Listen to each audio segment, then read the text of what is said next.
introduction. Hello, everyone. My name is Michelle Hausman. I'm the artistic director of Miami New Drama. We are a theater located in the heart of South Beach in Miami Beach. And I'm always excited about our MasterMiND classes.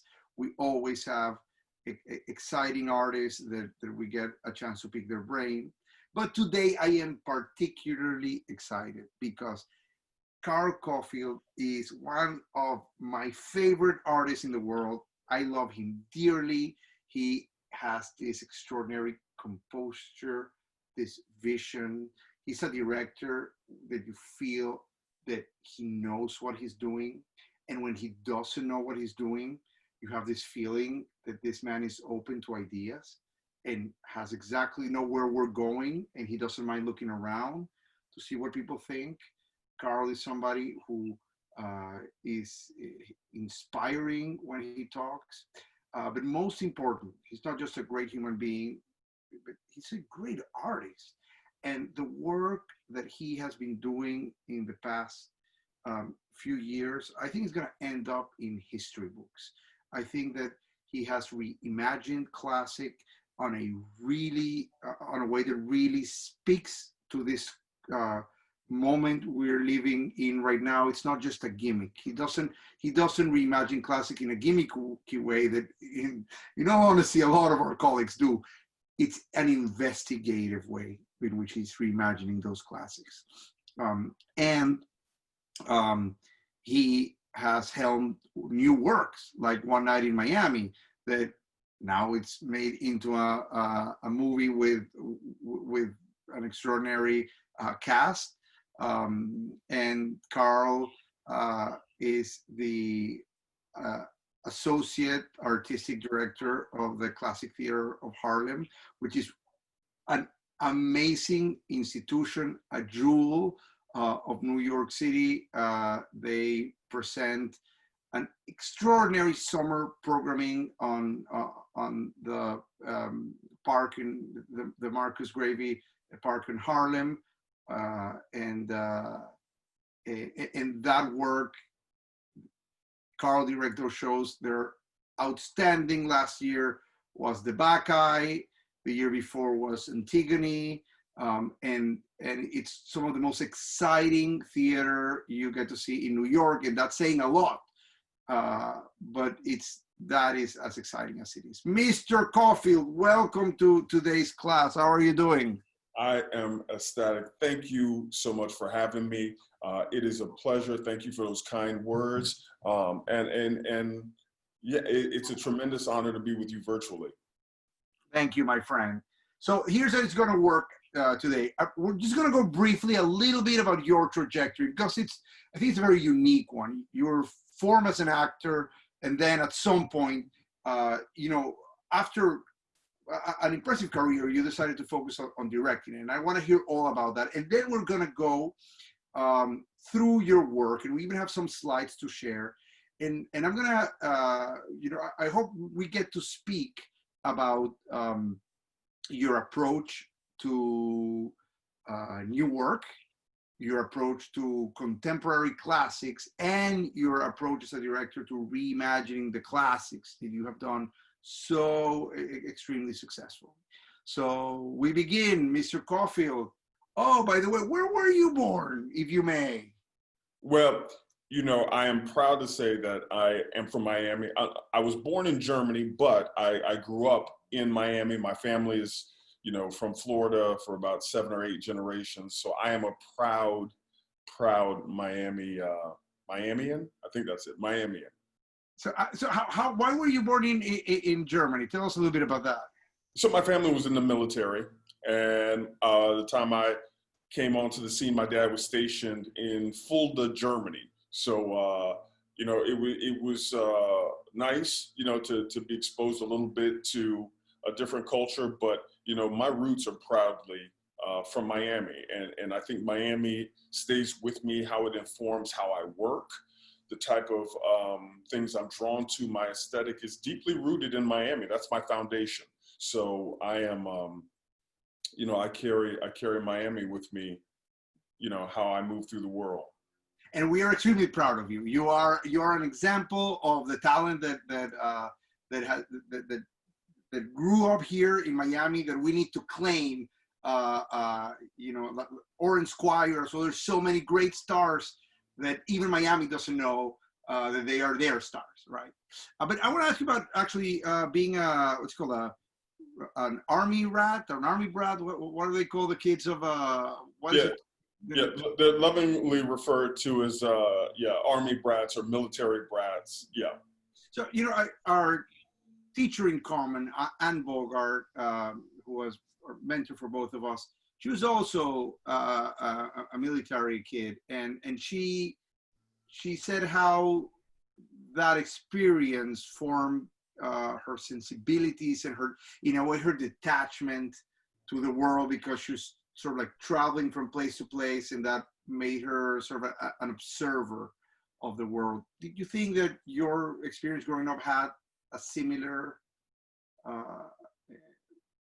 results?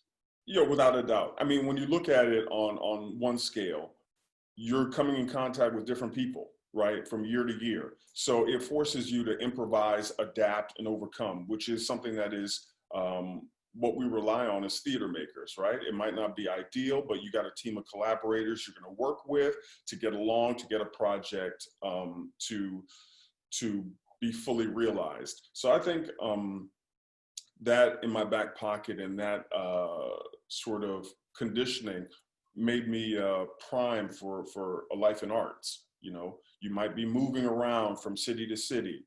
How do you integrate yourself, and how do you find a commonality between different people? So I think that definitely has helped me, and again, it has shaped how I approach theater making and life as an artist. And how did you gravitate towards theater? Oh man, that's a great question. So mine is a little bit of a reverse engineering. So a little backstory for the viewers. I started as an actor. So I started as a child actor at the age of 4. I was doing a lot of commercials. I'd done some TV work. I'd done film work. But my uncle was an actor in Miami. And so my uncle used to travel up to the now long gone Burt Reynolds Dinner Theater, which was in Jupiter, Florida. And so it was this magical place where, people from New York and California, big TV stars, big movie stars would come down and hone their craft in theater. So I got a chance to spend time at the Burt Reynolds Theater, seeing true artists, true craftsmen work their craft. And Michelle, it really had a profound effect to see what live theater could really do when people from different backgrounds and different, economic demographics would come together in a room for an hour, for 2 hours, and share a common experience. And that really had a profound effect for me, because while TV and film was, satisfying in a different way, you didn't see the immediate effects of what art can do. Whether it sounds cliche, but it's like being in a religious experience where we're all in the same room, breathing the same air, having similar or maybe not similar feelings, and what that does. So as a kid at 4, 5, 6 years old, being in the wings, watching my uncle and a company of supremely talented actors do this, and then being able to look and feel what the audience was feeling at the same time. It sounds bizarre, but I knew I had a moment of clarity and said, this is what I'm destined to do. And people were like, hey, you're 4 years old. What do you know what you're talking about? But I remember it as clearly as, it was a real moment that was an exclamation point. And I said, man, this is it. This is what I want to do. And so unlike, TV and film, which, pays, quite well. Yes. I just knew that, if I stayed true to the theater, I might not get rich, but I wouldn't starve. And for me, that was worth the wager. Right. But you as a kid, you were drawn to acting, but then you started acting seriously. Yeah. In life. Tell us a little bit about that. So I was fortunate that my mom was really into education. So I had the great fortune of getting around some really talented artists in Miami. So I went to a place called Southwood Middle School, which at the time they were doing some revolutionary things. It was a magnet program. So they were bringing in kids who, you know, seemed to have a talent for dance and fine art and music and theater, and putting us together. And you know, we did our core classes, you know, English, writing, and everything else. And then we went into specialized classes later in the afternoon. And from Southwood, I went on to another program called PAVAC, which was the Performing Arts and Visual Arts Center. And so that was broken up into Miami-Dade South Campus and Miami-Dade North Campus, and kids from all over the district would go to their regular high school, but in the afternoon they would come to, you know, learn some more. And then that program morphed into New World School of the Arts, which I was very fortunate to be in the founding class of that. So all of that gave me a really beautiful foundation, because we had these amazing instructors and professors who were not only academics, but they were also practitioners, which was amazing. To your point, there was a ridiculous embarrassment of riches of talented people in Miami, and who are still there, who are dedicated to the arts and to arts education, to, you know, get that next generation of theater maker. So from there, I went to the University of Miami, to their theater conservatory, and was amazing. Shout out to the U, you know, everybody there. And then, you know, I did the long journey of New York. You know, I came to New York, had some great opportunities. I was fortunate to get right into the workplace environment. So I started doing things with the acting company. It was a company founded out of Juilliard, John Houseman's acting company. And the premise was they would get a group of, 12, 15 actors, and they would tour the country. And at the time I was in, internationally as well. And they would do classical work and hopefully bring it in a way that hadn't been done before to places that were underserved. So all of this to say is, so now I'm this young kid in New York City, the big city, and I'm in, working with colleagues from Yale School of Drama, from Juilliard, from N.Y.U, and I'm this kid who has training from the University of Miami. And I will say it's not a testament to me or anything, it's a testament to the training. Right. I knew what to do. And that was because I had been prepared and nurtured in Miami, in an artistic community that sent me off into the world with a little bit of my feet under me. Right. Yeah. It's a good endorsement. It's a good endorsement to your native city. But your career as an actor, as a professional actor, very fruitful. I mean, you worked at some of the best regional theaters. You worked at Arena Stage, Alabama Shakespeare, and just when did you get a moment of clarity of, I like this a lot, but there's something else I want to explore? No, it's a great question. So, having the good fortune of working at some of the top American theaters, Arena Stage, Berkeley Rep, the McCarter, I really got an up close and personal experience to see the effect that community theater could have. And community, I'm not using in a negative way. I'm using it in a real positive way, where the community had agency in the theater that they were engaging in. And to me, I was like, that is the beauty and the power that a centralized regional theater can have with their community. So it's not just a transactional relationship, we're actually in dialogue about, the topics of the day and how our art can aid in our understanding of where we are as a community. So it had always been in the back of my mind to transition into, at the time, what I thought would be an artistic directorship. I sat down with my wife and we strategized a plan to say, all right, if I want to, get into artistic directorship, what would that look like? And all of the artistic directors I know had come from the directing side of the business. Right. That model is shifting a little bit, but that was the model that I knew the most, and so I decided to pursue. And so I took a pause from, I was very fortunate as an actor. I had earned my living as an actor for quite a while. And we made the decision to pause and really go back and learn the craft of directing. And I was fortunate where we met to get accepted into the Columbia School of the Arts in the graduate program in New York City. And that changed the trajectory of my life. I think there's going to be some themes for listeners or viewers today that are going to keep coming back. And that was being in contact with people who were not only academics, but they were practitioners, and they had the hearts of teachers to help us on our journey to become the artists that we wanted to become.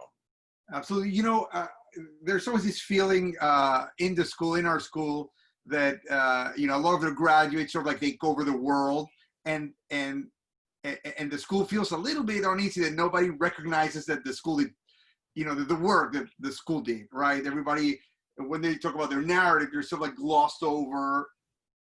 But those are formative years, and I'm so glad that you give it the due of really the importance of academic and the importance of a training like this. Sometimes, you know, we can have another conversation about the barriers to get to those type of programs that exist, et cetera. But that investment in education, it really paid off.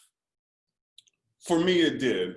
And I know there are struggles, and, you know, we could have a separate conversation about like curriculum. And, you know, it was through a very, what we could say a classicist lens, or we could say it's through a very European lens. Right. What I will say to anybody who's contemplating making those type of, I went into the program very sure of my myself, and I don't mean to say that in a you know, braggadocious way. I knew the landscape of regional theater and what I thought and where I thought I would fit in. So I didn't go to graduate school with an esoteric feel about, let me try this out. I went in with very specific questions about how to become an artistic director. So that was a little bit different and maybe a little bit of a unique experience. But what I can say, not only from our teachers, but I learned a lot from my peers, talking to you, you know, listening to how you envisioned when Miami New Drama hadn't come to fruition, and you were talking and strategizing about how you were going to make that happen. And from that, those conversations were just as educational as anything I learned in school. That's exactly right. And it's something magical. Well, first of all, before I go into the magical thing that happened to you halfway through the class, another even bigger magical thing happened to you. You became a father in the middle of the program. And I can't, you know, and I was going to, I ended up becoming one towards the end of the program, but it was such a heavy duty program. It was such, I can't imagine, you know, going through having a kid, which is, you know, the most exhausting experience I've had in my life. And you did that in the middle of the, I mean, it's unreal, but somebody like you could pull it off because you know your place in the world, you're calm, you know the importance of what is important, what isn't important. I think that clarity that you had was what allowed you to succeed in both at the same time, which it's impossible. I've done both. It cannot be done at the same time, yet somehow you did it. It's unbelievable. Let me just say this. I married a smart, beautiful woman who was there by my side, and you know, we figured it out. It was tough. Anybody watching or listening, it was tough, but I got to tell you, it's the most rewarding thing. And I think for a lot of my friends who struggle with, like, should I become a parent? Should I not? What will it do in my career? I won't be able to do this. What I will say is, it'll make you, it'll change your human experience, make you a better human, and to me, that will influence your art. It'll make you a better artist. Amen. Absolutely. Absolutely. The other magical thing that happened to you that really, I think, jump-started your career was a phone call about a new play. What was that about? So little bit of a backstory. So, you know, as I mentioned earlier, you know, I was working in New York as an actor. I was, you know, doing the grind, doing all the auditions, getting gigs, working. One day I hopped on, coming from Columbia, I hopped on the 19, which is the subway line that takes you right to Columbia, or 23 now. And I ran into Ty Jones. Ty Jones is the producing artistic director of the Classical Theater of Harlem, but he was also an actor buddy of mine from you know, way back in the day. He's now running the Classical Theater of Harlem, and he says to me, "Hey man, what are you doing?" And I say, "Hey, you know, I've taken a break. I've gone back to graduate school to pursue directing." And he said, "Hey, listen, I have a project. We're doing a reading of a new play that, you know, I think that might speak to you. Would you take a look at it?" The play was Kemp Powers' One Night in Miami. Michelle, there has been, over the course of my career, there have been 2 plays that I did not have to finish. We're opening the first 3 or 4 pages. I put it down and said, yes, however I can be a part of this, I want to be a part of it. Kemp Powers' play One Night in Miami was that. Fast forward a little bit, I had the privilege of directing the staged reading of One Night in Miami in New York under the Classical Theater of Harlem umbrella. I met Kemp, and we're men of a certain age. We have a similar vocabulary. We have a lexicon of knowledge that we can pull from, and we hit it all.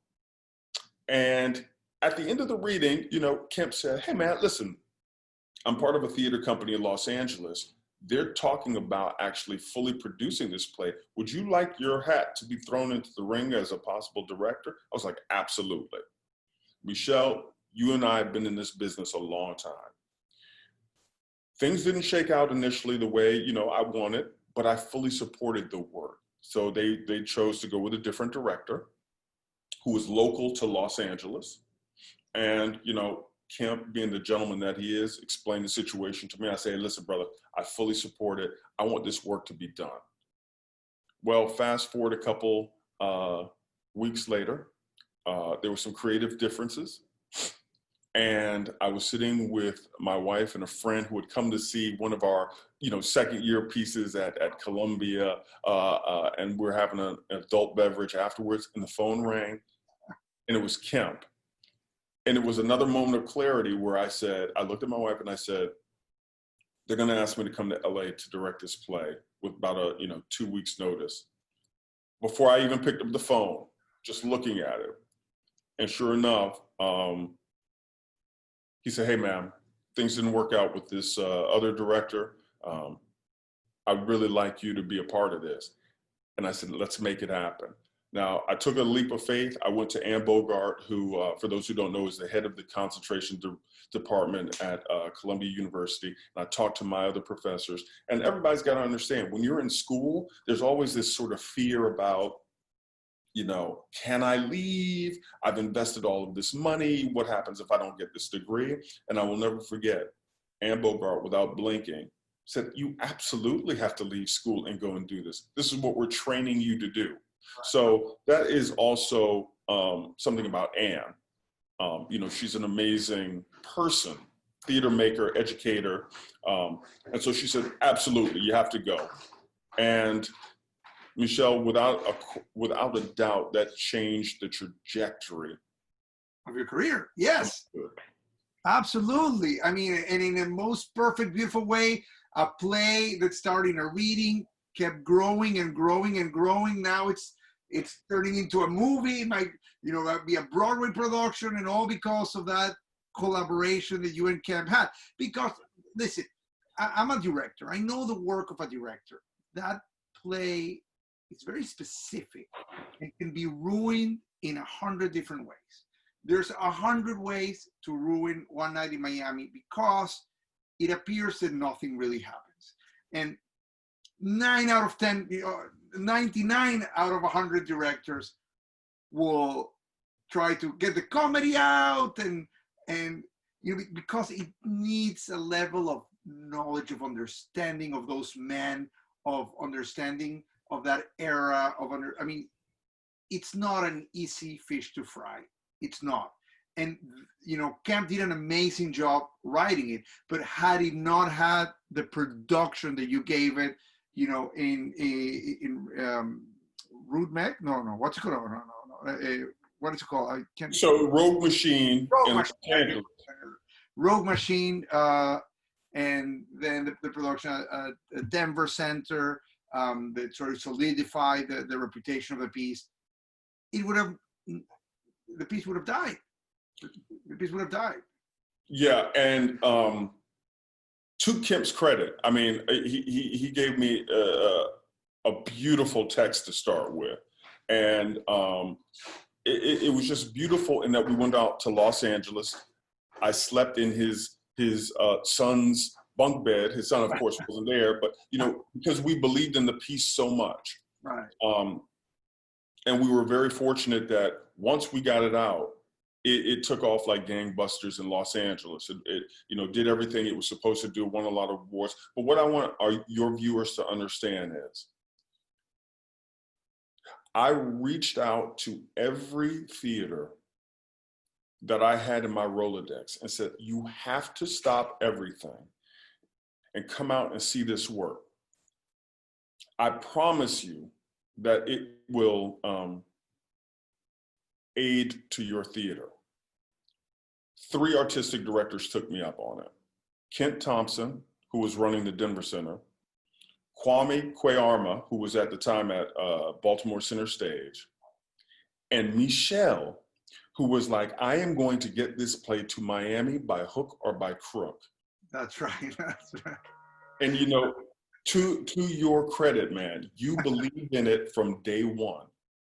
And I wanted to work with you, but also, I mean, the play's extraordinary, but yes, I mean, but that play with you in it and that collaboration with Camp, it's so unique, it's so special. And you believed in it and had a tact getting this piece to Miami, which, you know, not because we're on a Zoom, you know, call. It was actually one of the most magical experiences I had to do a play that is near and dear to my heart about Miami, my hometown, about 4 iconic men who I revered in my childhood, who were basically like the X-Men or the Avengers.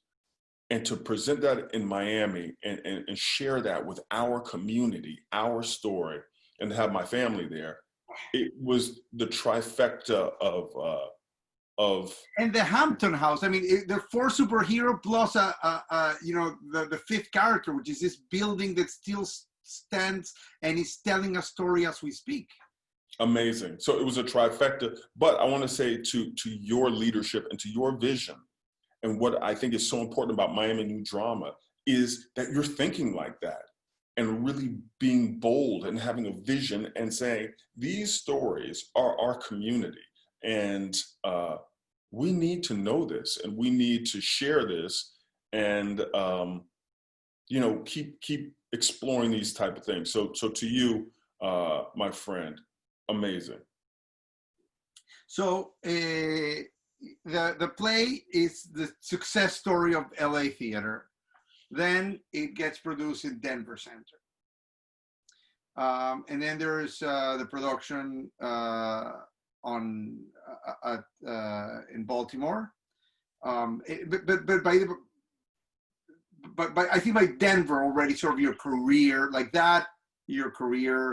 you were like, welcome to the club of serious professional theater directors, you know, step this way, right? I mean, that was that was kind of the, and maybe this is a good time now, Jessica, if you're there to just go over some of those work that you've done and just a little bit talk about them. So this is of course we're putting images of our production of One Night in Miami that happened in 2017, 2018, 2018.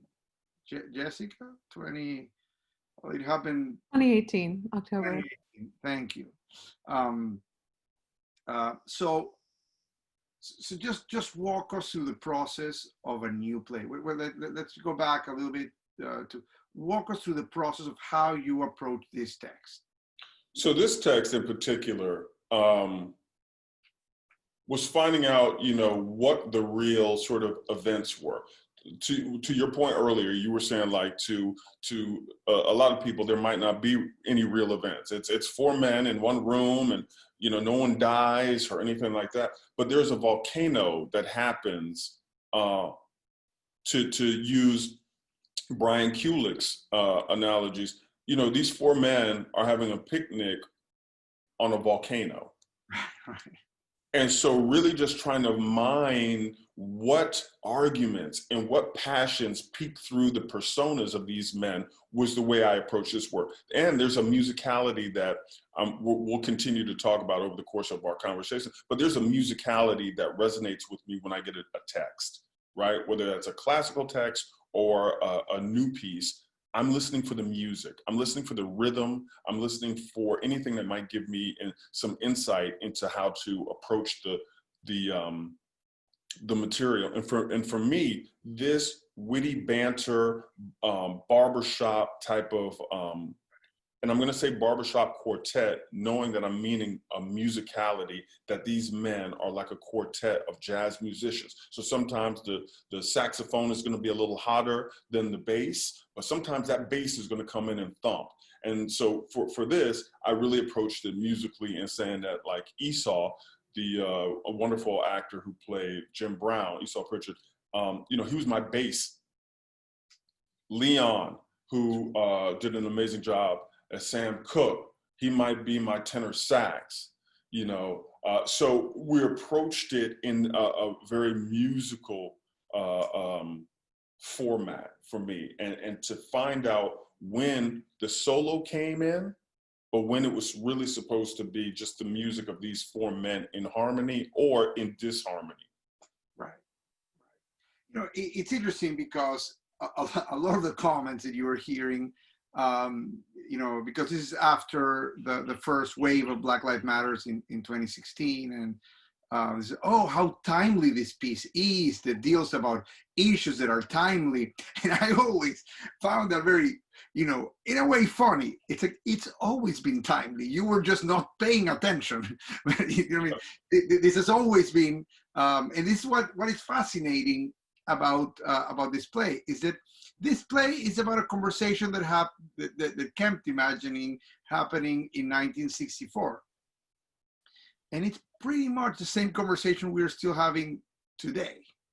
You know, it's not, it's not that it was written thinking of the themes that are going on now. It's that the themes that are going on now are not at all different from the themes that were going on in 1964. You know, maybe, yes, there's a Voters' Right Act, but in reality, it's the same conversation. And, no, without a doubt. So masterfully, those thematically, how you worked on each theme, coming out at the right moment, with, you know, it also could have been a complaining show, but it's not. Those themes are dealt with a level of intellectual and emotional depth and smartness and clarity that punch you even harder. Yeah, and I mean, I think that's a tribute to, you know, Kemp's real. One of the things that drew me into the piece, to your point, with works like August Wilson, Lorraine Hans Barrett, you know, we really pull back the curtain on really Black lives acting independently without like a white gaze under it. And to that, that's what I loved about these plays. It was four brothers being brothers, unapologetically, being fully holistically Black men. And the only place you can experience that, quite frankly, is in a barbershop, in some place where there is a level of trust, a level of security that we can be our authentic selves. And I think that's one of the conversations we're having globally now, as we ask ourselves some really big questions about who we are or who we claim to be. So to me, you mentioned something earlier about, some directors might try and tease out the comedy. To me, what is really the gut punch is where the seriousness comes out and the comedy is sprinkled in. To me, that highlights the comedy even more. Sure. It is life or death circumstances, but then we just have this comedic moment bubble up and offer some release to the tension, which is, I think, how real life happens. I think the other extraordinary thing is what you said. These are 4 superheroes. These are, some of the most successful and famous men in America. And it is not too common to have minority stars being not suffering, not the victim of something, but actually empowered, smart, brilliant, talented people who are obviously way smarter than their surroundings. And that is powerful, because that is more true than, proportionally speaking, than the amount of times that minority stories are also told through victimhood. I think it's important, to bring light to the enlightenment that has always existed, and the badass superheroes that have always existed, and really let them be both humans and superheroes at the same time. It was something about that play that you could just see time and time again and time again. It really, I think everyone at Miami Drama remembers this production of some of the best work that has ever happened on our stage, and the production we had with students really was, I think, earth-shattering to them to see, those heroes on stage being heroes and allow themselves to be, the enlightened man that they were.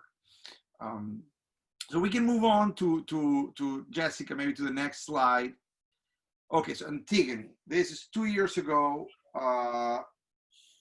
in Harlem, for the Classical Theater of Harlem, outdoor in the park. This is a gorgeous, extraordinary, world-class production.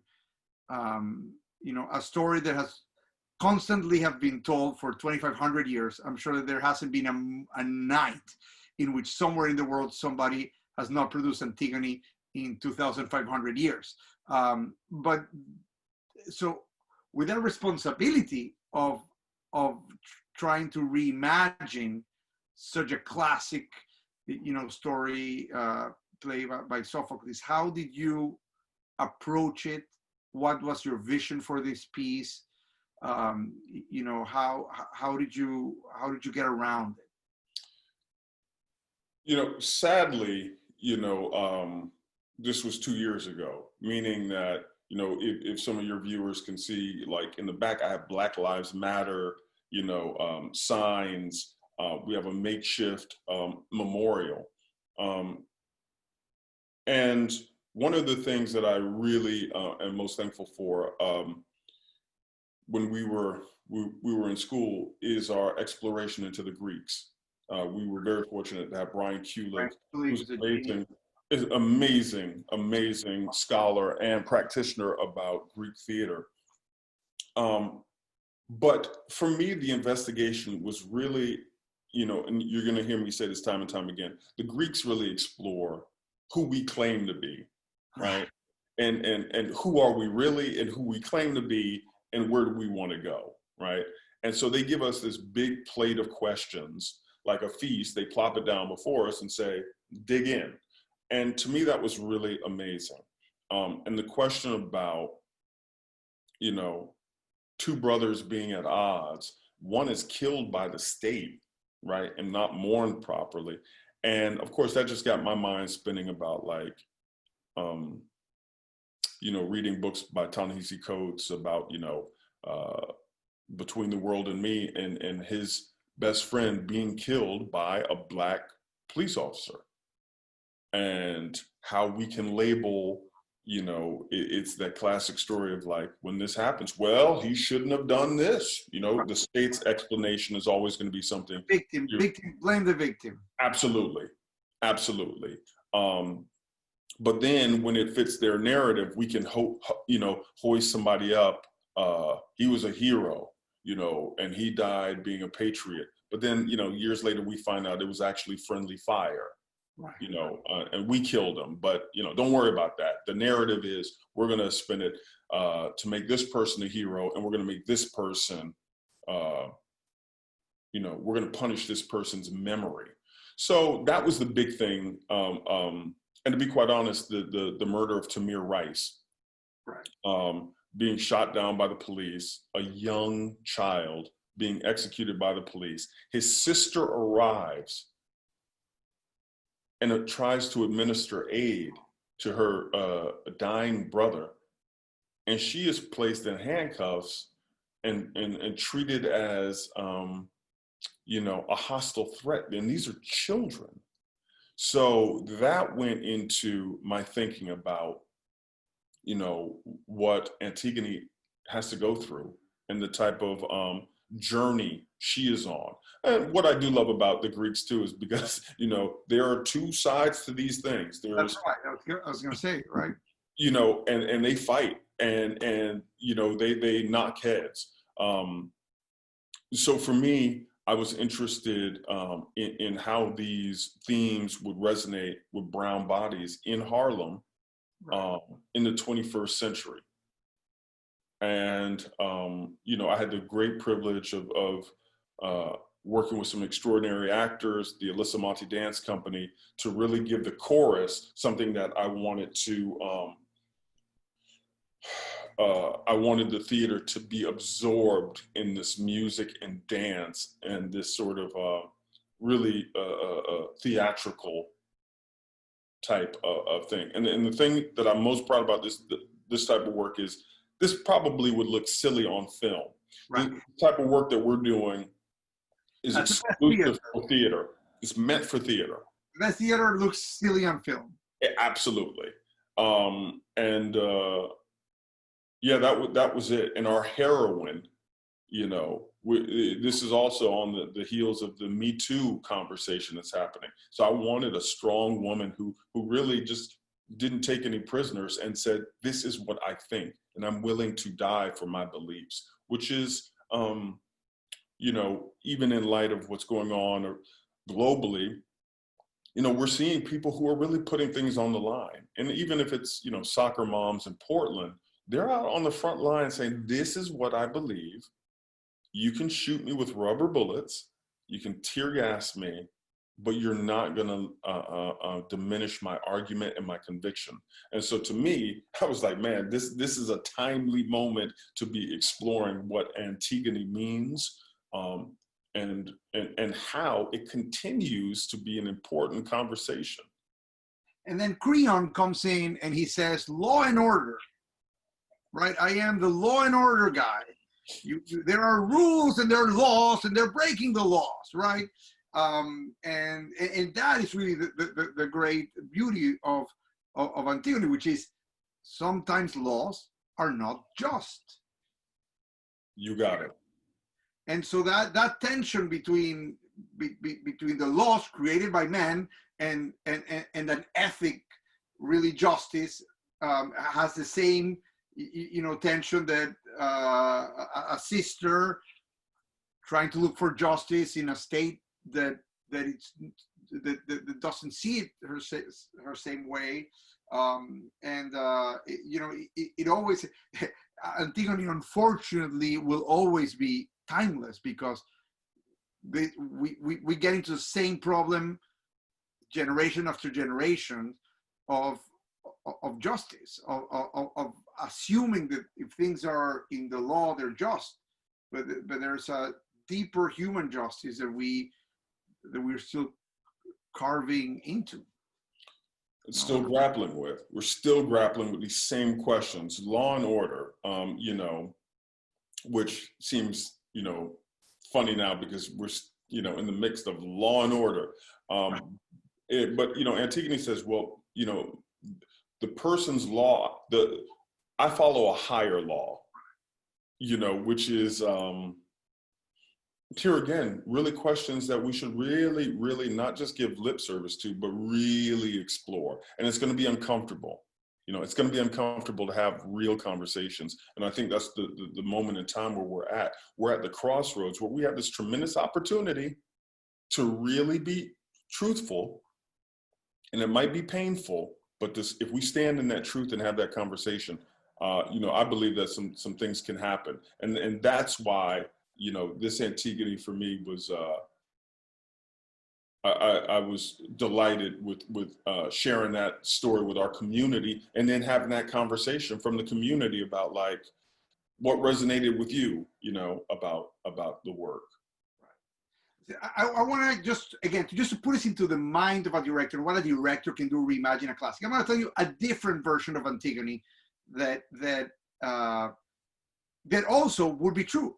Do you remember, what was the name of that woman who wouldn't want to marry the gay couple? She was cake baker or something? No, the one who worked at the like the civic center. Oh, yes. Yeah, and wouldn't give them the license. Wouldn't give them the license. Yeah. Like the crazy thing is that is also an Antigone story, right? Because she says, yes, gay marriage might be the law, but I respond to a higher law. Right. So that's the thing of Antigone. It's that, you know, the Antigones of the world, you know, don't necessarily mean that they're heroes. I think in this particular story, in the way that you're telling it, and in the way that I think she really has the heart in the right place. But that, you know, I'm sort of the other side to that coin, because the Greeks always forces us to see the other side of it, is that woman who wouldn't, who wouldn't allow a loving couple to marry, had the same arguments as Antigone, right? Mm-hmm. That's absolutely right. That is absolutely right. You know. So to your question, I think it, the director's job is to say what they're going to highlight. Right. What story are you specifically going to highlight, and how do you articulate your vision? Because you're absolutely right, and it would be fascinating to do an Antigone on that clerk, right. You know, because she was just as committed to her beliefs, right, as the Antigone in my version. So yeah, you're absolutely right. And I just want to, I know I have to move on, but I just want to see how, like, just the balance between what Carl is telling us that he wanted to do with this play, and how you can see that reflected in the set design, in the costume design. All those elements are telling the story, and they're telling us the exact same story that Carl is telling us. You know, that when you see something that is so cohesive, so everyone's on the same page, everything, every element on stage is helping telling the story, is where you really see the work of a great director. Yes, all right, we can move on to the next slide. The Bacchae, another one of your extraordinary productions. This is last year, right? Last summer, in Harlem. New York Times critic pick. Am I saying that? Is that correct? Yes. Yep. We're fortunate to be a New York Times critic pick with this production. Tell us a little bit about it. It's another great Greek tragedy, the funnest one of them all, right? This is one to really enjoy doing it. Tell us a little bit more about it. Yeah, so the Bacchae is,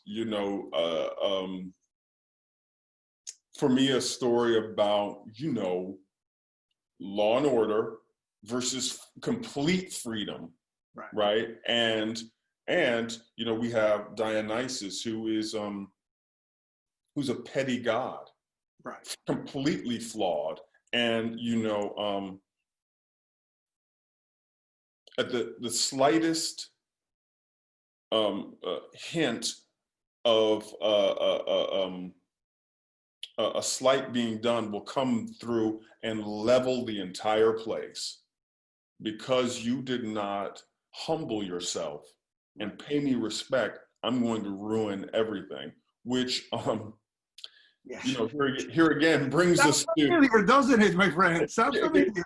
exactly, you know, and you know, just living in our current state to see like, you know, how petty leaders can be, it felt right. And for me, here again, I'll go back to when I open up this text and say what resonates with me. Here we have the God of music and wine and liberation is able to convince people, women, to leave their homes, their children, and basically follow this Pied Piper throughout the land that he brings up with one goal in mind, is to go to his hometown and make them suffer for not acknowledging his greatness, which here again, that sounds strangely of the moment. So for me, I wanted to explore what this group of women who seduce and charm other women to join their band. And for me, you know, I talked to the designers about what is this Pied Piper, this caravan of women who travel all across the world? What does that look like? And of course, being a man of a certain age, you know, looking at what Beyonce and Homecoming and Coachella, you know, that type of charisma and magnitude would look like, you know, fully realized. I knew I wanted an amazing musician because music is such a seductive tool in the piece. And I knew that I wanted the sound of this music to be familiar yet strange also. So, you know, I grew a big inspiration for Dionysus, Jason C. Brown, who is the actor who played Dionysus in this. You know, I really wanted it to be a band from my youth called Living Color. Was like Vernon Reid and, you know, dreads and this sort of a hybrid of sexuality in the dress. So he's wearing a cod piece, but he's also wearing like a low-cut bodice type thing. Like you don't know really where he's coming from, but oddly it makes you lean in to find out more about it. Because, you know, Did Lex did those costumes? Lex Liang, Lex Liang did the costumes. The Swader brothers did. And I've been stealing them from you. You introduced me to both. And after we did one night in Miami, I hired the Swader brothers 5 times. They've done 5 sets. They're amazing. That's all thanks to you. And Lex, we work with Lex. Again, by the way, Lex Liang, brilliant costume designer, is going to be with us next week. So next week, more or less at this same time, we're going to be talking with Lex, who's a genius. Like that man is a genius, and he's like the elder, elder statesman. Like he knows what's what. You know, there's just some clarity in him that I find seductive. Like he knows his stuff. I will say briefly that one of the great joys for me as a director is to work with these extraordinary collaborators like Alan Edwards, Lex Liang, the Swader brothers, you know, Kate Freer, just amazing.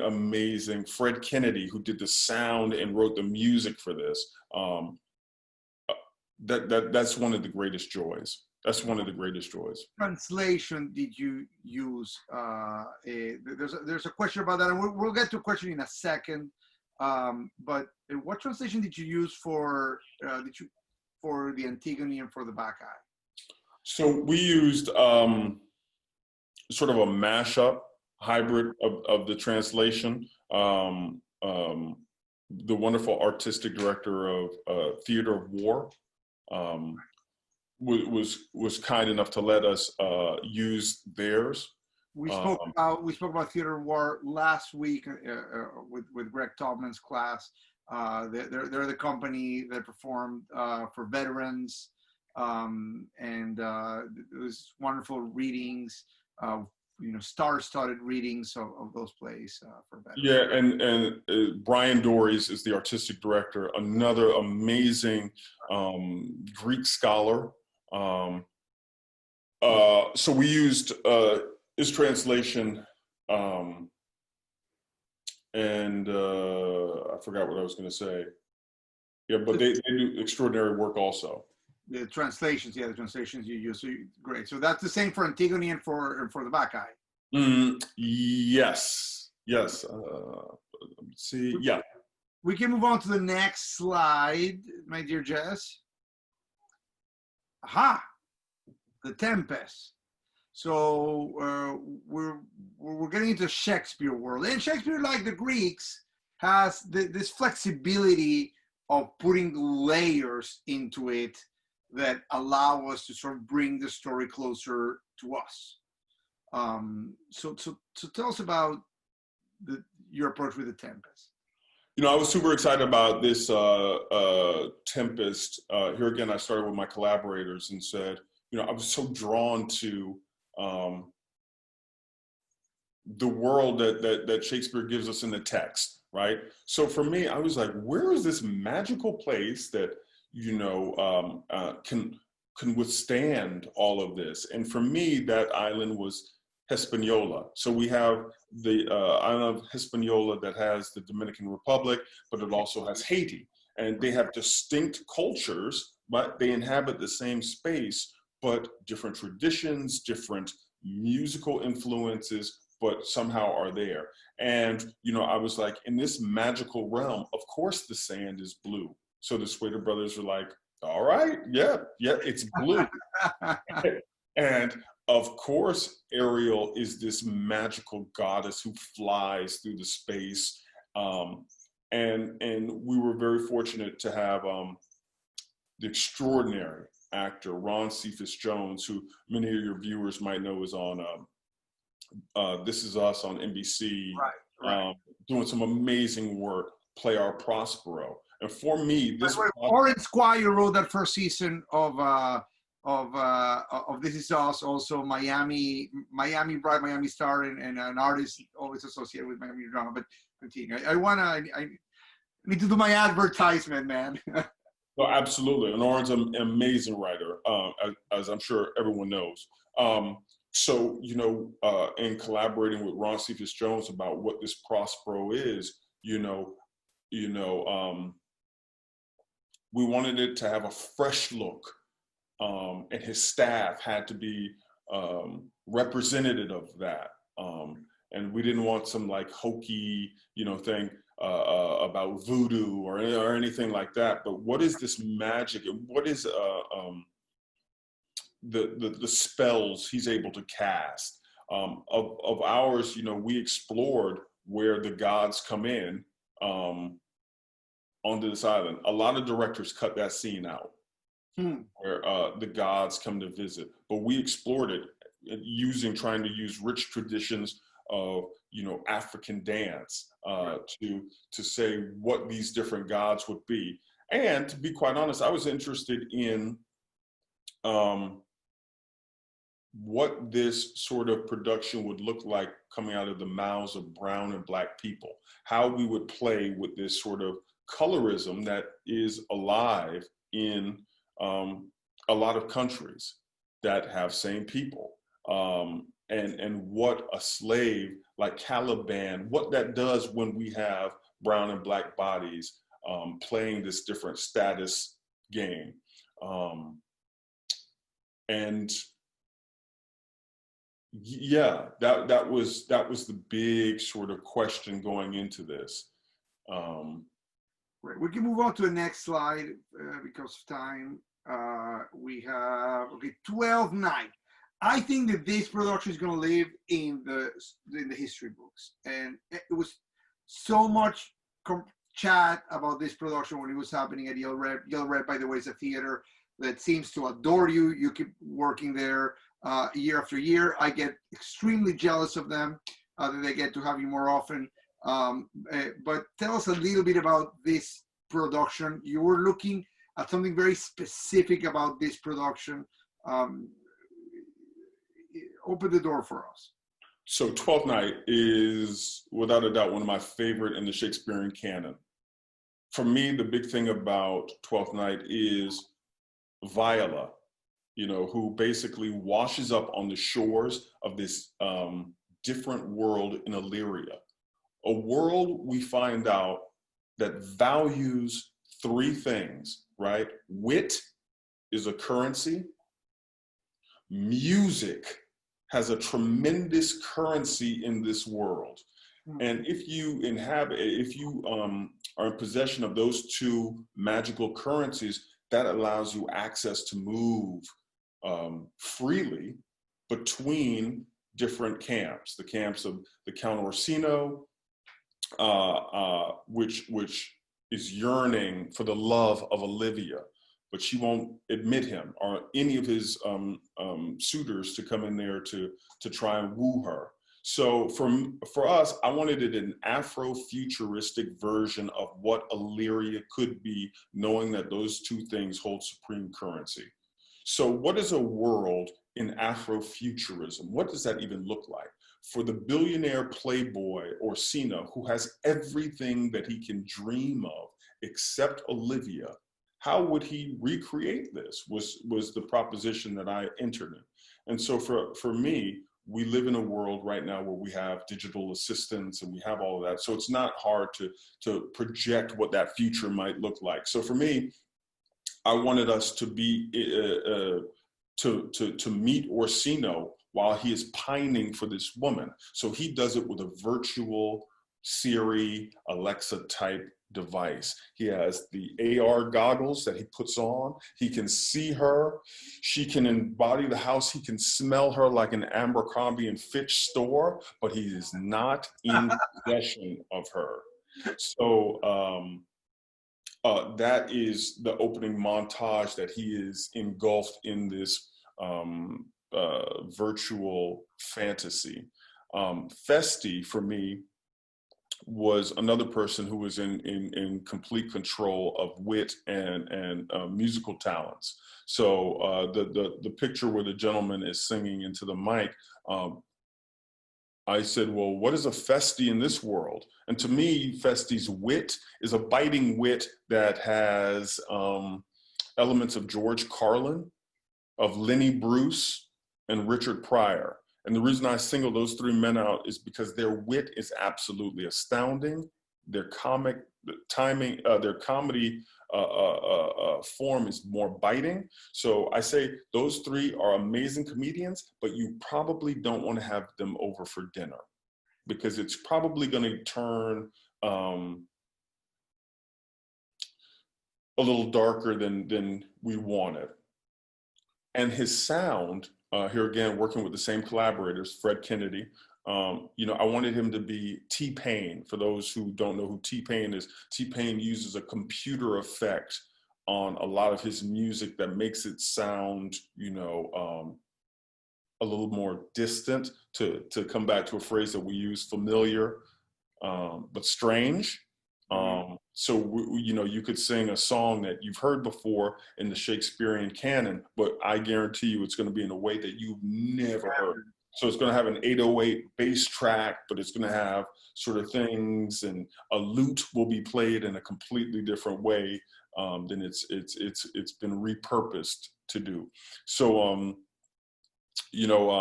very proud of this work. A lot of people described it as, what happens if we drop Viola, the lead character, into Wakanda. And I was like, you got it. You got exactly what I was aiming for. But, and that also goes just to the theme of, Black empowering stories or minority empowering stories, like One Night in Miami. This, I think that pop culture is sometimes obsessed with telling, when they tell, minority story, it's always again through the lens of violence, through the lens of victimhood, but just like, you know, Wakanda, just like Black Panther, you know, even more important and more earth-shattering are stories like this, which are closer to reality, because there are superheroes, there are brilliant people, there are smart people. You know, the idea of a future of you know, Black and brown people who you know, take over a new society is just as possible as any other outcome. So it's such an important way to approach the national conversation. Not, you know, not in a petty way. You approached it in this, you know, visionary way. You're years ahead of the rest of the national conversation. We can, you know, we could go through the next slides a little bit quicker, and then we'll open the door for Q&A, because I know that Carl has a hard exit at noon. So Racing in the Sun, you're approaching a modern classic. How do you approach that? You know, here again, just the text is just masterful, and there's a reason why this is a classic. It's probably one of my favorite plays. Here again, I wanted to push the envelope a little bit, and I wish I had a full picture of the scenic design done by Christopher and Justin Swader. Unreal. I wanted to talk about the idea that this family is being, that Walter Lee specifically is being tantalized by the American dream. So in a bigger shot of this, you know, if anybody wants to look online, they can see a picture, but there's a big sort of like Coca-Cola sign or a very, very American thing hanging above their apartment outside, almost beckoning Walter Lee to be seduced by this siren that is capitalism. But of course, he cannot be a part of this capitalism because he is a Black man. And what that sort of, what that seduction can do to you to make you crazy, you know, much like the advertising that we see in, you know, car commercials. You need this new Lexus. And like, you're like, but I work a $15 an hour job. Like, that type of thing propels you into action. So for me, and here again, to your point, I'm realizing, yeah, I'm about Black love stories. Now they can be messy stories, because that's true, because this is a hard situation with this family. But at the root of it, the common denominator for me is always going to be hope, love, and optimism, as opposed to pessimism, victimization, and, you know, you can go down that track. For me, I'm not interested in that. I'm not interested in representing brown and Black bodies in space like that. Right. But you always, it's what you said, it's always the approach is, you know, for, you know, it's the view does not have anything to do with a white perspective. That we don't want that gaze there. It's a story about my community, told by my community, for my community, and ironically enough, then it actually becomes way more open, you know, to audiences, because the moment you stop to think about them and us, you realize, like, oh, that family is also my family, says a middle class person from Connecticut, because, you know, we all at the end of the day, different, you know, we share the same things about being alive, right? And the moment that you're able to tell those stories in that specific way, it completely opens them up in a universal way. I couldn't say it more succinctly. You're absolutely right. We have more in common than we do not in common. And I think, right, when we tell great stories, people can lean in and say, I know Walter Lee. I know Walter Lee because that's me. And that is the beauty of really, you know, theater. Absolutely. What's the next slide, dear Jess? And I think we're going to, you know, The Mountaintop, another modern classic. You did at the Cleveland Playhouse. So how's that experience? I mean, you know, there's sometimes a difference between working with a play that you made happen, or a modern classic, or a modern version of a classic. But then sometimes as a director, you're working with a play that it's very recent, that has already had a big Broadway production. So, you know, there's always a feeling of what am I going to do now with this play? It's already had a, you know, why am I doing it? So how do you navigate plays like this? Yeah, you know, first and foremost, I want to honor what the playwright has written, right? And then I can sort of interpret what I think that moment is. So to your point, you're absolutely right.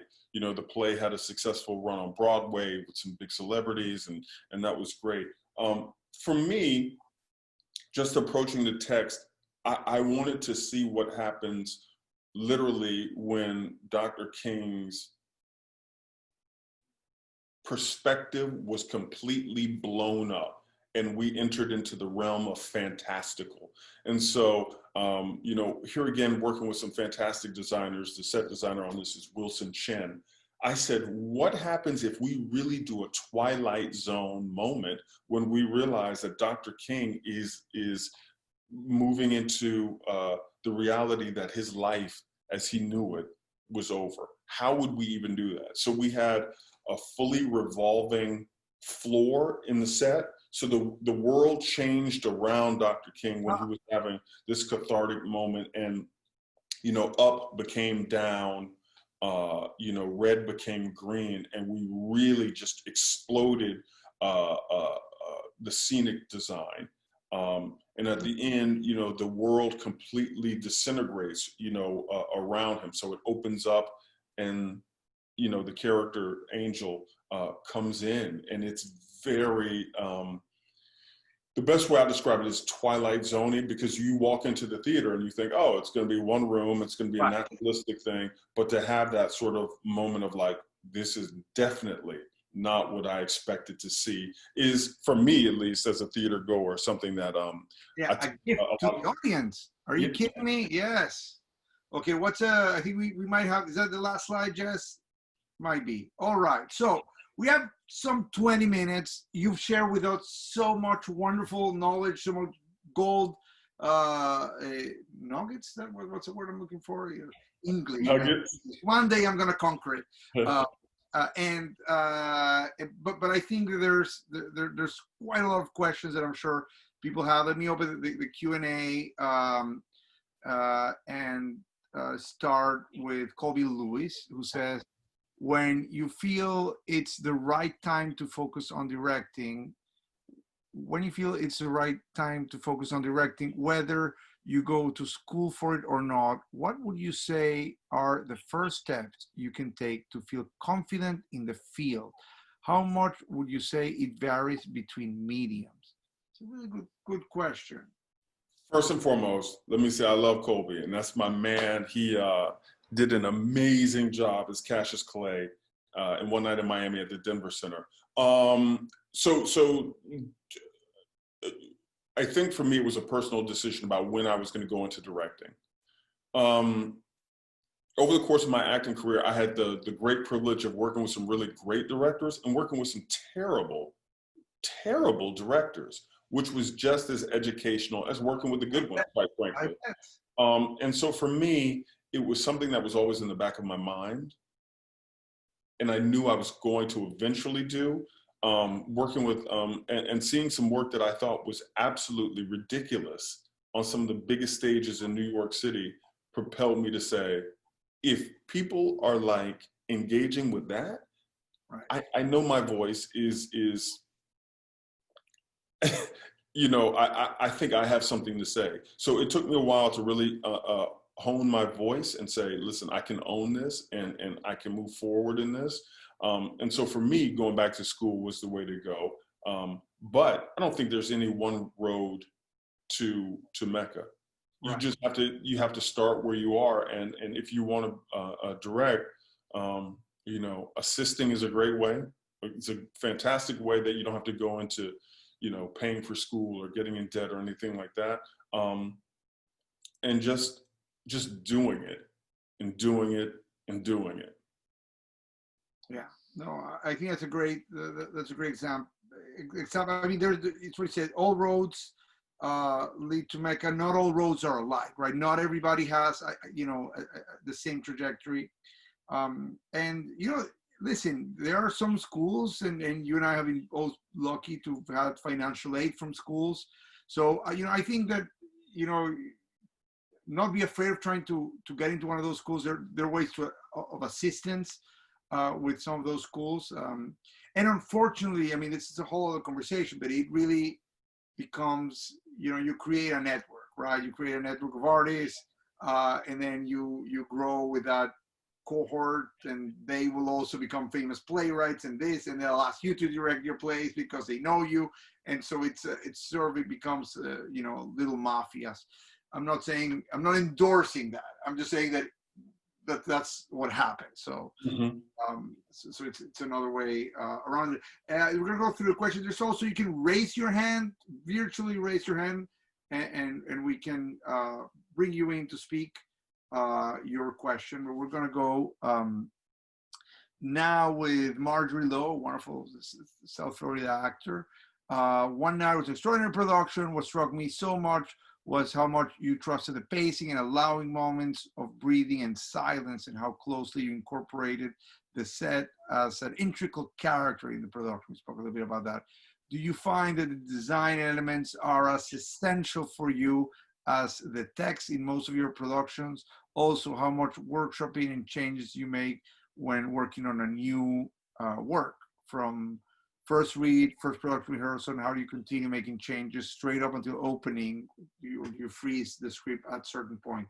Ton of really wonderful questions. Yeah, I will say, let me just tackle the how many changes we make.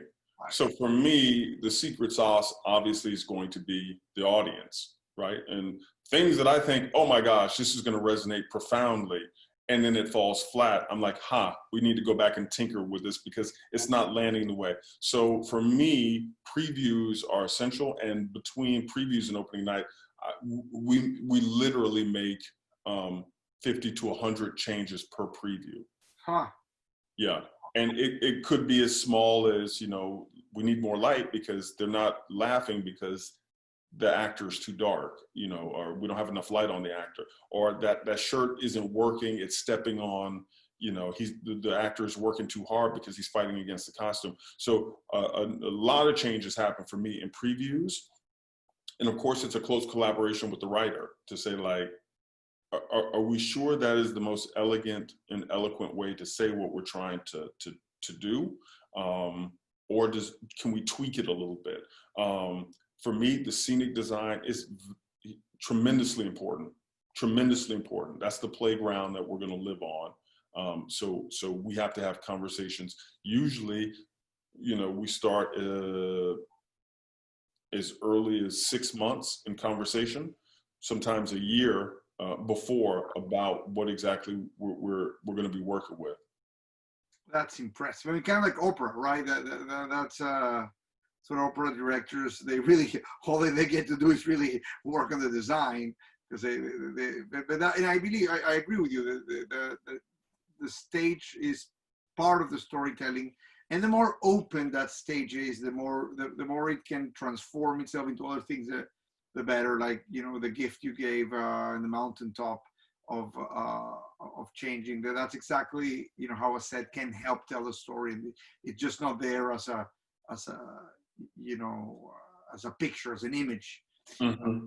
So Justin Schwartz says, when you choose to take a classical play, such as Antigone or the Bacchae, do you work with pre-existing translation, or you make a new translation? We sort of went through that earlier, that you work with a theater of war translation, which is, it's new, but it wasn't in a way made for that production, which is a smart way to go around. There are people who spend a lot of time working on the text, and they're great translations of Greek pieces. Juan Arturo says, how do you approach working with actors, being an actor yourself? How does that inform your process on how you approach a play? Really good question. Do actors, you say, well, how would you do it? You know, does that happen often? How do you do it?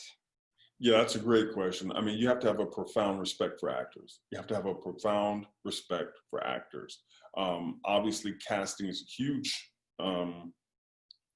part of the calculus of making something. I never, especially as a former actor, would give a line reading or say, "Here, sit down. Let me do it." Yeah, I trust the actor to figure it out. I think I have a shorthand because I was an actor am an actor. So my vocabulary hopefully will empower the actor and give the actor the space and time that they need. But it's massively important to really take time to know how to respect an actor's process. But sometimes if the actor isn't getting to where you need them to how to help support and or motivate an actor is extremely, extremely important. And we could probably do another. Sometimes you have to fire people, and that is a difficult conversation to have. But if you're going to be a director, it is definitely something that you have to have in your toolbox, how to have a crucial conversation for the sake of the entire production if you have to remove someone. Yeah, and that's such a hard one, isn't it? And that's what really casting is 90% of directing, right? I mean, if you get casting right, it's sort of, you guide through like, going on a boat with the sea calm, but if you make a mistake in casting, and sometimes, the rehearsal process are so short that you might not get a chance to recast. You have to live with that. Yes. And on the other hand, there's also, actors who are great actors, but not great dressing room mates, not great, and that's also something to take into consideration, because that can sour really the whole company. But as you said, you gotta have respect for actors. What they do, they're the ones doing the work every day. They're the ones being vulnerable. They're the ones really who have to face the audience, and I mean, those are the real artisans, the real artists of theater. Absolutely.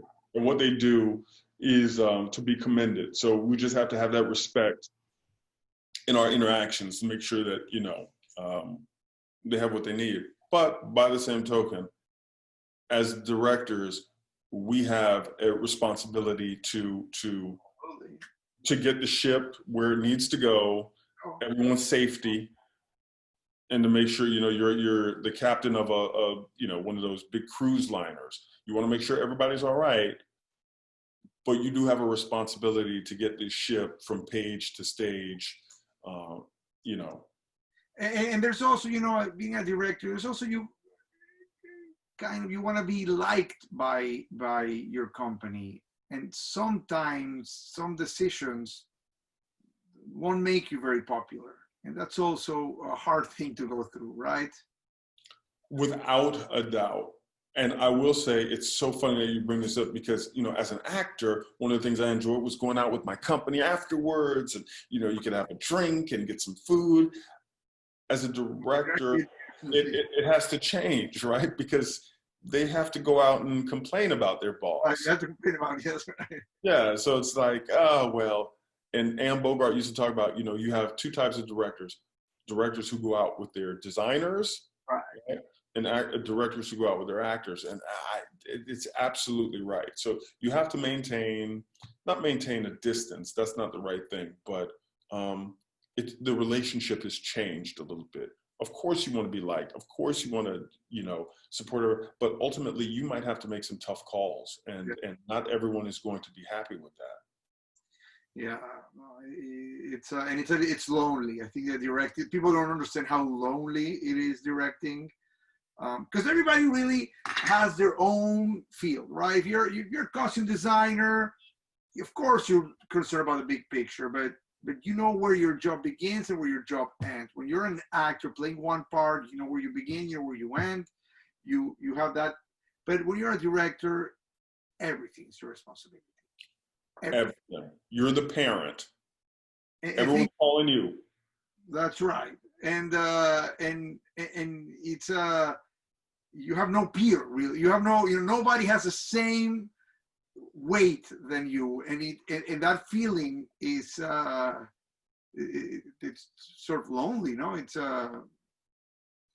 but when everything works together, you know, everybody shares the victory, and you know, once the show opens, that feeling of loneliness evaporates, right? And then it's again, we're all one, and it's a great feeling. For me, what I like most about opening is the responsibility being away. Like, whatever, I can't screw it up anymore. It is done. We're all one again.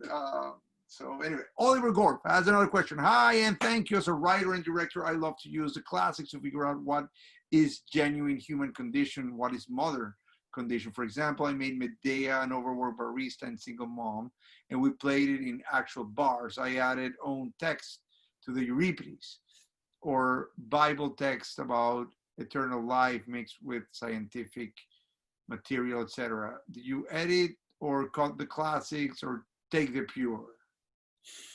That's a great question. No, we have to edit it. I mean, I definitely have an opinion about what I'm trying to pull from the text and tease out. So I'm fortunate that, you know, I work with dramaturgs at our company. Sean Renee Graham is an amazing dramaturg who helps me discern what I'm trying to tease out of the text. And I also try and use a cultural dramaturg to make sure that the ideas I'm saying about the culture are in line with what the text is supporting.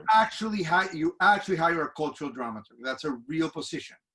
So when I was at Oregon Shakespeare Festival doing Henry IV Part 2, it was imperative to me, since the company had the resources, that I have an actual dramaturg to make sure that I know what I'm saying, like, right, and what that is. But I also wanted a cultural dramaturg to help me say, this is what I'm trying to do with this character, and this is what I want this to represent. So just make sure another pair of eyes, thought partner, is there to make sure that I'm being honest to what I said I wanted to do. That's outstanding. That's outstanding. And by the way, you did part 2, and was that Liliana Blaine Cruz did part 1. Another brilliant Miami director who's taking over the world. Also is going to work with us next season, whatever next season means. We have a show together, but it's impressive. Those Miami stars are out there. We just have to claim them. Justin Schwartz says, how many of your non-New York City productions have been a result of cold calling, pitching an idea? If so, what do you feel have been the successful parts of those pitches? Your vision, coming with a design team, etc. That's a great question. Mine hasn't been cold calling per se, but I think that's I don't think that can hurt to always keep theaters that you're interested in abreast of what you're doing.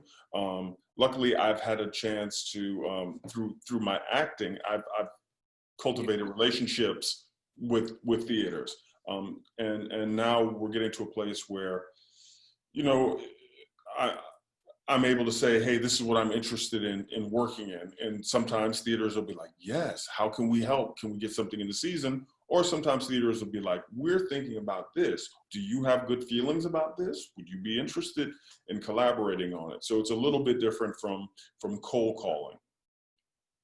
Yes.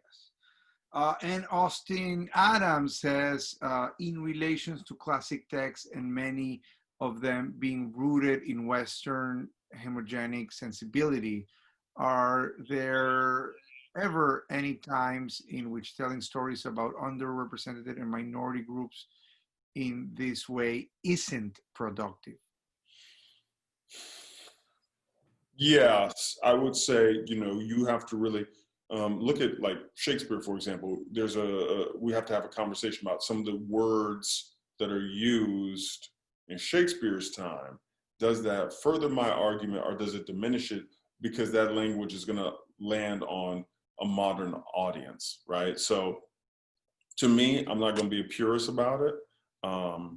We're just going to have to change the words. We're going to have to use our creativity and our imaginations to find some words that I think would make the playwright happy, but also can tell the story that I'm interested in with a modern audience.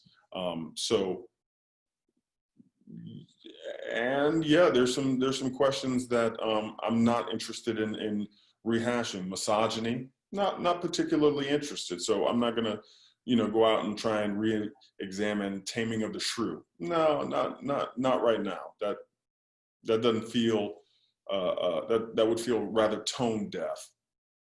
Right. That's a really interesting. That's an absolutely interesting question. I think that is one thing in favor of working with dead playwrights, right? You don't complain that much when you change the text here and there.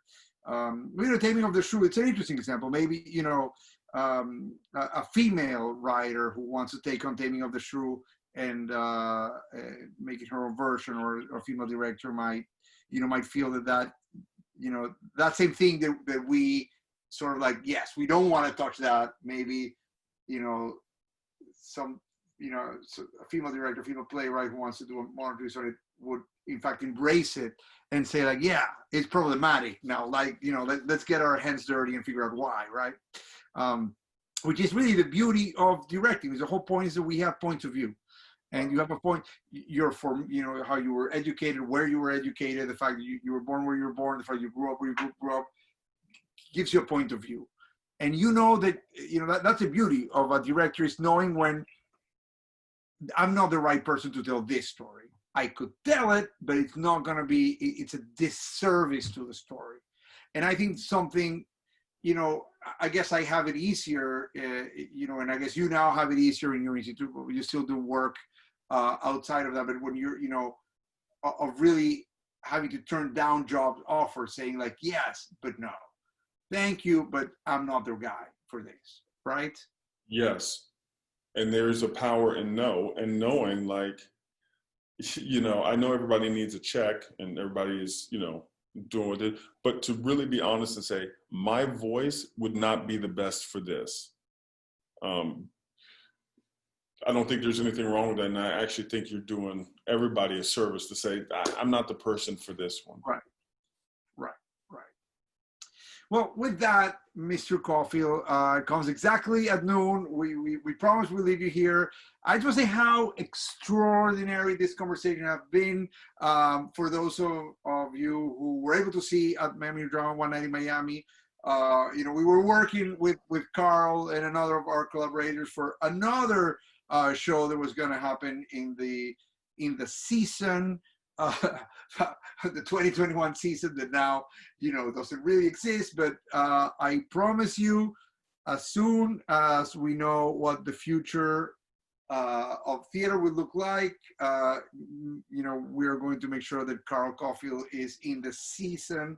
As soon as even if I had to fight with Yale Rep and all the big theaters to get a little bit of his time, I'll go to war. But thank you so much, Carl, for your brilliance, for your big heart, for this wonderful conversation. I am definitely, more excited about theater after talking with you, more inspired after this conversation. Thank you, everyone, for the wonderful, extraordinary questions. Mr. Cofield, I leave you the final words. Well, first and foremost, let me just say thank you, Michelle and Jessica, for inviting me in. But I really want to just take a moment to stress what I said early on. Miami New Drama is a gift. It is a gift to Miami. It is a gift to theater and going forward. So I would humbly ask those who have the ability to help, financially to make a donation, because it's an investment in your community, our community. I don't even want to say yours, our community. It's a voice that needs to be heard. Michelle is an extraordinary leader, an extraordinary visionary in promoting theater by us, for us, and by us, I mean the community, to really engage and lean in and have a civic engagement, which to me is paramount. So thank you, Miami New Drama. Thank you, Jessica. And thank you, Michelle. And please, please, please keep leaning in these uncertain times. We need you guys more than ever. So thank you. Thank you. Love to your family. Love to yours, my friend. And I look forward to giving you a big hug once hugs are lawful again. You know, once Creon allows the hugs to happen. All right, my friend. Sending you a big hug, and we look forward to you very soon. Thank you, man. Love you. Thanks, everyone.